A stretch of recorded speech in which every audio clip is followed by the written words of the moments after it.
Hi hello friends, welcome back to Gubbi's vlog. ನಾನು ಇವತ್ತು ಮಾಡ್ತಿರೋಂಥ recipe ಏನಪ್ಪ ಅಂದರೆ ಟೇಸ್ಟಿಯಾದಂಥ ಹಾಗೂ ಹೆಲ್ತಿಯಾದಂತಹ ರಾಗಿ ದೋಸೆ. ಅದು ಹೇಗೆ ಮಾಡೋದು ಅಂತ ನೋಡೋಕ್ಕಿಂತ ಮುಂಚೆ ಯಾರ್ಯಾರು ನಮ್ಮ ಚಾನಲ್ ಸಬ್ಸ್ಕ್ರೈಬ್ ಆಗಿಲ್ಲಲ್ಲ, ಪ್ಲೀಸ್ ಸಬ್ಸ್ಕ್ರೈಬ್ ಆಗಿ, ಲೈಕ್ ಮಾಡಿ, ಶೇರ್ ಮಾಡಿ, ಹಾಗೆ ಬೆಲ್ ಬಟನ್ ಆನ್ ಮಾಡೋದು ಮರಿಬೇಡಿ.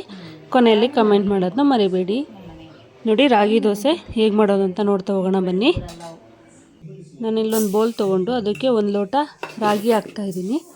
ಹಾಗೆ ಇನ್ನೊಂದು ಲೋಟ ಹಾಕ್ತೆ, 2 ಲೋಟ ರಾಗಿ ಹಾಕಿದ್ದೀನಿ. 2 ಲೋಟ ರಾಗಿಗೆ ಅರ್ಧ ಲೋಟ ಉದ್ದಿನ ಬೇಳೆ ಅಥವಾ ಉದ್ದಿನ ಕಾಳು, ನಿಮ್ಮ ಹತ್ರ ಯಾವುದಿರುತ್ತೋ ಅದು ಹಾಕ್ಕೊಳ್ಳಿ.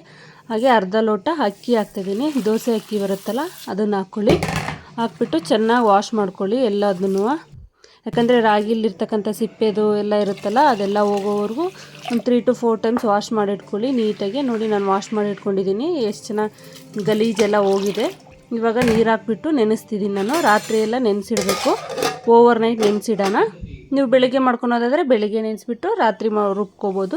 ನೋಡಿ, ರಾತ್ರಿ ಎಲ್ಲ ನೆನೆಸಿಟ್ಟಿದ್ನಲ್ವ, ಈಗ ಇನ್ನೊಂದು ಸರಿ ನೀಟಾಗಿ ವಾಶ್ ಮಾಡಿ. ಅದು ಮೇಲ್ಗಡೆ ಸಿಪ್ಪೆ ಎಲ್ಲ ಬಿಡುತ್ತೆ ರಾಗಿದು, ಅದಕ್ಕೋಸ್ಕರ ವಾಶ್ ಮಾಡಿಬಿಡಿ. ವಾಶ್ ಮಾಡಿಬಿಟ್ಟು ನೀರು ತೆಗ್ದಿದ್ದೀನಿ ನಾನು. ಇವಾಗ ಇದನ್ನು ಒಂದು ಮಿಕ್ಸಿ ಜಾರ್ ತೊಗೊಂಡು ಇವಾಗ ರುಬ್ಕೊಳ್ಳೋಣ. ಅದೆಲ್ಲ ಒಂದೇ ಹಾಕಿ ನೆನೆಸಿದ್ವಲ್ಲ, ಒಂದರಲ್ಲೇ ಹಾಕಿ ಈಗ ಒಂದು ಮಿಕ್ಸಿ ಜಾರ್ ತೊಗೊಂಡು ರುಬ್ಕೊಳ್ಳೋಣ ಚೆನ್ನಾಗಿ.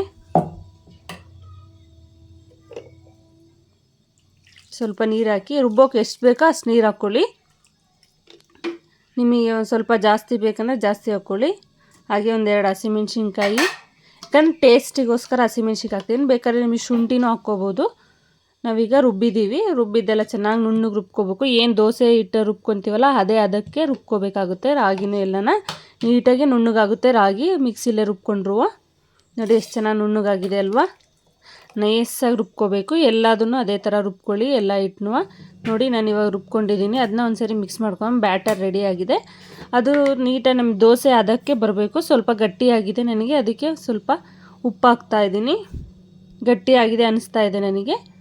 ನಿಮಗೆ ಟೇಸ್ಟಿಗೆ ಎಷ್ಟು ಬೇಕೋ ಅಷ್ಟು ಉಪ್ಪು ಹಾಕ್ಕೊಳ್ಳಿ. ಇಲ್ಲ ಬೇಡ ನಮಗೆ ದೋಸೆಗೆ ಉಪ್ಪು ಅಂದರೆ ಅದ್ರ ಜೊತೆ ಕಾಂಬಿನೇಷನ್ ಚಟ್ನಿ ಪಲ್ಯ ಮಾಡ್ಕೊತೀರಲ್ಲ ಅದಕ್ಕೆ ಹಾಕೊಂಡ್ರೂ ಸರಿ ಹೋಗುತ್ತೆ.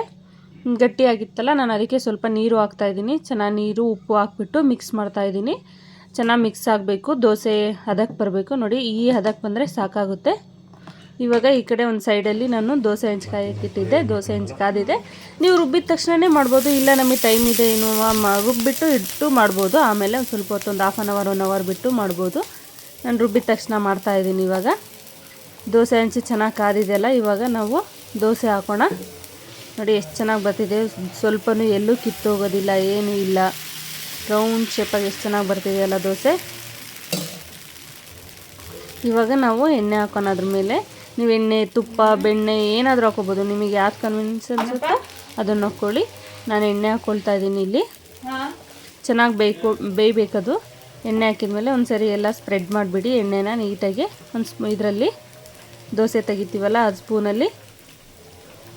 ನೋಡಿ, ಚೆನ್ನಾಗೆಲ್ಲ ಬೆಂದಿದೆಯಲ್ಲ. ಇವಾಗ ನಾನು ತೆಗಿತಾ ಇದ್ದೀನಿ. ಉಲ್ಟಾ ಮಾಡಬೇಕಾಗುತ್ತೆ, ಮತ್ತು ಉಲ್ಟಾ ಮಾಡಿ ಬೇಯಿಸ್ಬೇಕಾಗುತ್ತೆ. ಅದಕ್ಕೋಸ್ಕರ ನೋಡಿ ಎಷ್ಟು ಚೆನ್ನಾಗಿ ಕಲ್ಲರು ಬಂದಿದೆಯಲ್ಲ. ಕಲ್ಲರು ರೆಡ್ ಕಲರ್ ಕಾಣ್ತಾ ಇದೆ ಅಲ್ವಾ. ದೋಸೆದು ಟೇಸ್ಟು ಚೆನ್ನಾಗಿರುತ್ತೆ, ತಿನ್ನೋದಕ್ಕೆ ಹೆಲ್ದಿಯಾಗೂ ಇರುತ್ತೆ. ಮಕ್ಕಳಿಗೂ ಒಂದೇ ಥರ ದೋಸೆ ಮಾಡಿಕೊಡೋಕ್ಕಿಂತ ಈ ಥರನೂ ಮಾಡಿಕೊಟ್ರೆ ಮಕ್ಕಳು ಹೆಲ್ದಿ, ಮುದ್ದೆ ಎಲ್ಲ ತಿನ್ನಲ್ಲ. ಅದ್ರ ಬದಲು ಈ ಥರ ದೋಸೆ ಮಾಡಿಕೊಟ್ರೆ ತಿಂತಾರಲ್ವ. ಅದಕ್ಕೋಸ್ಕರ ನೋಡಿ ಆಗಿದೆ. ಇವಾಗ ತೆಗ್ದಿದ್ದೀನಿ ನಾನು. ನೋಡಿ ಎಷ್ಟು ಚೆನ್ನಾಗಿದೆ ಅಲ್ವಾ ದೋಸೆ. ನೋಡ್ತಾ ಇದ್ರೆ ತಿನ್ನಬೇಕು ಅನಿಸುತ್ತೆ. ಅದ್ರ ಜೊತೆಗೆ ನಾನು ಕಾಯಿ ಚಟ್ನಿ ಮಾಡಿದ್ದೆ. ನಿಮಗೆ ಯಾವ್ದು ಅನುಕೂಲ ಅನಿಸುತ್ತೋ ಅದನ್ನೇ ಮಾಡ್ಕೊಳ್ಳಿ. ನಾನು ಕಾಯಿ ಚಟ್ನಿ ವಿತ್ ರಾಗಿ ದೋಸೆ ಮಾಡಿದ್ದೀನಿ. ಮಕ್ಕಳಿಗೂ ಹೆಲ್ದಿ ಆಗಿರುತ್ತೆ, ಮನೇಲಿ ಎಲ್ರಿಗೂ ಹೆಲ್ತಿಯಾಗಿರುತ್ತೆ. ಶುಗರ್ ಇರ್ತೈತಲ್ಲ, ಶುಗರ್ ಇರೋರು ನಾವು ಅಕ್ಕಿ ದೋಸೆ ತಿನ್ನಲ್ಲ, ನಮಗೆ ಶುಗರು ಅಂತ ಹೇಳಿ ಜಾಸ್ತಿ ಕಂಪ್ಲೇಂಟ್ಸ್ ಹೇಳ್ತಾ ಇರ್ತಾರಲ್ಲ, ಅವರಿಗೂ ಒಳ್ಳೆ ಹೆಲ್ತಿಯಾಗಿರುತ್ತೆ. Thank you for watching my